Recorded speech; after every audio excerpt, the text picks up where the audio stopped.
बात आज की चैनल के कार्यक्रम आर पार में मैं सुरेंद्र चतुर्वेदी आपका स्वागत करता हूं।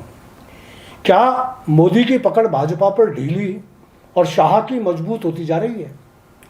भाजपा पर नरेंद्र मोदी की पकड़ शिथिल पड़ती जा रही है और सत्ता और संगठन पर अमित शाह का कब्जा होता जा रहा है। यह बात मैं नहीं कह रहा, बल्कि परिस्थितियां कह रही हैं, भाजपा के अंदर वाले लोग कह रहे हैं, निष्पक्ष पत्रकार कह रहे हैं, राजनीतिक समझ वाले पंडित और मौलवी कह रहे हैं। मोदी के चेहरे पर पिछले 10 सालों से मिलने वाला आत्मविश्वास पता नहीं कहां गायब हो गया है। उनका ठसका जैसे गए दिनों की बात हो गई है। कहीं मोदी का मूल चेहरा मुखौटों में तब्दील तो नहीं हो गया है? मेरी चिंता इन दिनों इस बात से बढ़ती जा रही है। मोदी मेरे लिए नायक हैं। मैं तमाम विरोधी बहसों के बावजूद खुलेआम यही कहता हूं कि देश का प्रधानमंत्री मोदी जैसा होना चाहिए। मोदी जैसे नेता की जरूरत है। मोदी है तो मुमकिन है, मोदी का कोई विकल्प नहीं।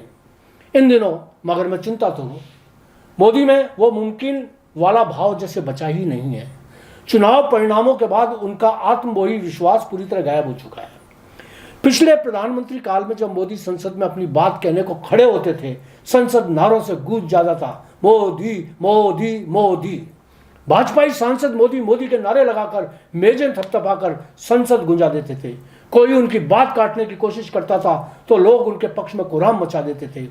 इस कार्यकाल में ऐसा नहीं हो रहा। उनके आने पर कोई नारा नहीं लगता, कोई मेज नहीं थपथपाता। उनके सामने ही जब उन पर वार होते हैं तो कोई भाजपा सांसद खड़ा होकर बचाव नहीं करता। कल की महिला सांसद जब बोलने उठती है तो मोदी जी उठकर चले जाते हैं, कोई रोकता नहीं, बल्कि महिला सांसद यह कहती नजर आती हैं कि डरो मत मोदी जी, रुक जाओ। आप ऐसे तो न थे मोदी जी, इतने धसे हुए कि महिला सांसद महुआ आपको डरपोक समझ ले। मेरी नजर का यह धोखा है, यह सच्चाई? कोई मुझे बताए, कोई बताए कि बहादुर मोदी जी ने चुनाव के बाद आज तक भाजपा संसदीय दल की बैठक क्यों नहीं बुलाई? एनडीए की बैठक में ही खुद को प्रधानमंत्री के लिए क्यों चुनवा लिया? कितना अच्छा होता कि भाजपा संसदीय दल की बैठक में पहले आपको अपना नेता चुना जाता, फिर सर्वसम्मति से एनडीए की बैठक में आपका नाम भाजपा की तरफ से प्रस्तुत होकर आता।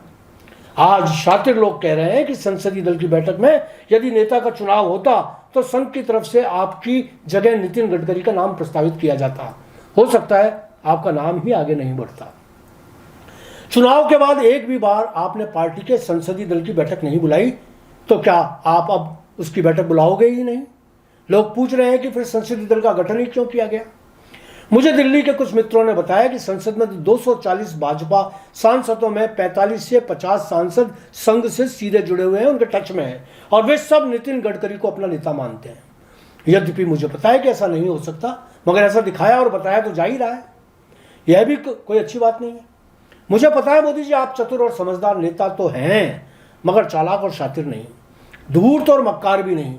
मगर मुझे बचपन में बताया गया कि man is known by his company which he keeps, यानी इंसान अपनी संगत से पहचाना जाता है। जहां तक आपकी संगत का सवाल है, आपका हमसाया तो अमित शाह है।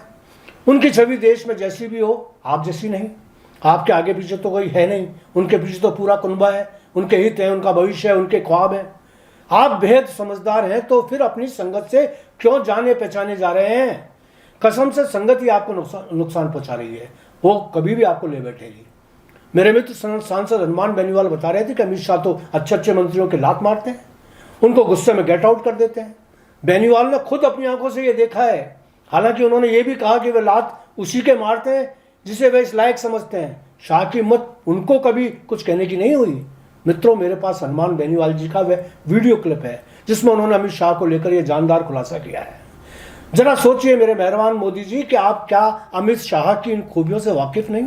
जब बेनीवाल जी के सामने वो लात वाली कार्रवाई कर सकते हैं तो क्या आपके सामने उन्होंने कभी ऐसी बहादुरी के कारनामे नहीं किए होंगे? आज सत्ता और संगठन भले ही आपके साथ दिख रहे हो मोदी जी, मगर सच यही है कि आपकी लोकप्रियता पर शाह जैसा नक्षत्र कभी भी मानव बन सकता है। आपका सम्मान करता हूं इसलिए कह रहा हूं, वरना अपना राशन आपके या शाह के यहाँ से नहीं आता। धन्यवाद। जय हिंद।